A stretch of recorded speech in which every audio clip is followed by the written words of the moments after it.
The American alligator is one of the US's most iconic and famous animals, with entire states being associated with its name. And it's not exactly hard to see why it has become so well known, as it does possess a variety of remarkable features and traits. Its reputation has also been helped by the fact that many people believe it to be one of a kind, as unlike crocodiles or caimans, the alligator can only be found in one country.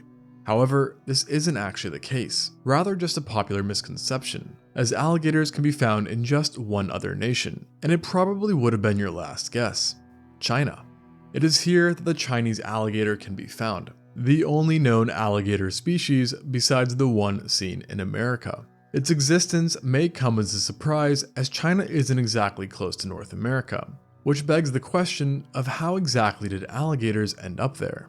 The answer is, scientists aren't so sure, but what they do know is that alligators in North America predate the Chinese alligator by roughly 5 million years, meaning that at some point they likely migrated from North America to Asia, with the most supported hypothesis being through the Bering Strait. Once across, the alligator settled in China, eventually giving rise to the Chinese alligator we know of today. Similar to its American counterpart, the Chinese alligator can be found in slow-moving rivers, streams, lakes, ponds, swamps, and marshes. However, compared to its close relative, the Chinese gator has experienced a high degree of habitat loss, forcing it to live in higher altitudes where it experiences colder weather that it's not as accustomed to. This habitat loss has also severely restricted its range within the country, and as of today, it is only found in 6 counties and cities in eastern China, whereas once upon a time it was present in lands as far away as Japan.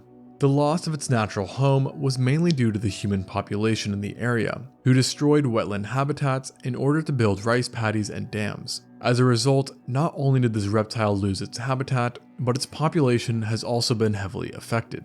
And to make matters worse, humans used to not only eradicate wetlands, but also target the alligator itself.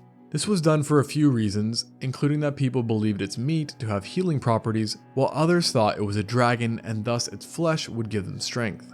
And then there were those who hunted it down as it was either regarded as a pest or a threat, which is somewhat questionable, as unlike the American alligator, the Chinese one is very small, typically only growing between 1.5 and 2.1 meters, or 5 to 7 feet in length, while weighing less than 45 kilograms or 100 pounds as an adult.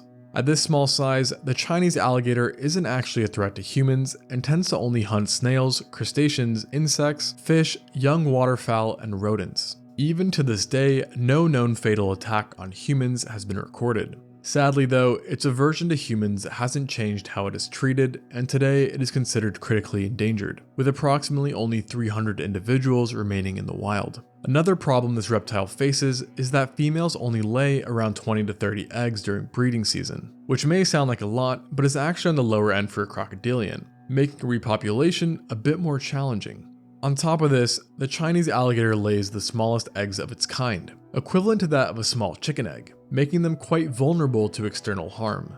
This size also extends to newborns, which come out as the smallest baby of any known crocodilian. As a result, they depend on their mothers for the first winter, as they are highly susceptible to attacks. Despite all the seemingly drawbacks to this alligator, it still does have in fact traits on its side that has helped it endure through the ages, one of which is its armor. Crocodilians in general are well known for being armored, but the Chinese alligator took self-defense to a whole nother level, as it is completely covered in scales and osteoderms that make piercing its armor quite the challenge. In fact, its armor is so effective that besides humans, it has no real predator or threats as an adult. Another strength this crocodilian possesses is a unique one: vocalization. The Chinese alligator, for lack of better words, is a good communicator,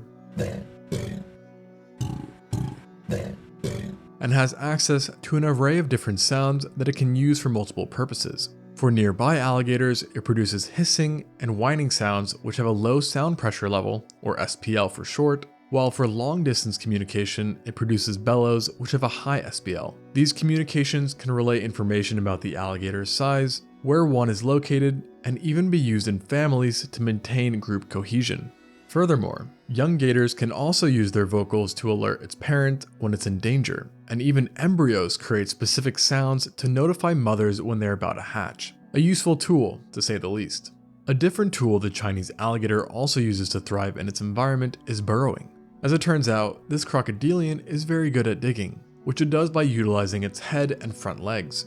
It constructs these burrows into small bodies of water and, like communication, uses these burrows for multiple reasons. The main one, however, is for brumation, which is a state or condition of sluggishness or inactivity, which is seen in reptiles during winter or extended periods of low temperature. It usually begins this brumation period during late October, before emerging in early May. But even after this period of time, the burrows don't go to waste, and often act as a retreat site for individuals, or a place to shelter from the sun during hot summer days. It may not sound fun to have your retreat be underground, but it turns out that the Chinese alligator actually spends a large amount of time making these burrows quite large and comfy, with many measuring 10 to 25 meters, or 33 to 80 feet long, and containing multiple rooms, entrances, and even pools. The only downside of these luxury burrows is that they often lead to yet more conflict with humans, as they sometimes cause destruction of farm dikes. Fortunately, not all humans are out to get these guys, and in recent years, extensive effort has been made to repopulate China with Chinese alligators, with over 20,000 being bred through breeding programs. These programs have a dual purpose of releasing both groups of specimens back into the wild and acting as a research center into the species, with the hopes being that one day they can finally return to their former glory. Thanks for watching. I hope you enjoyed the very first video of Living Zoo, and if you did, please consider giving it a like and subscribing if you'd like to see more of them. So until next time on Living Zoo.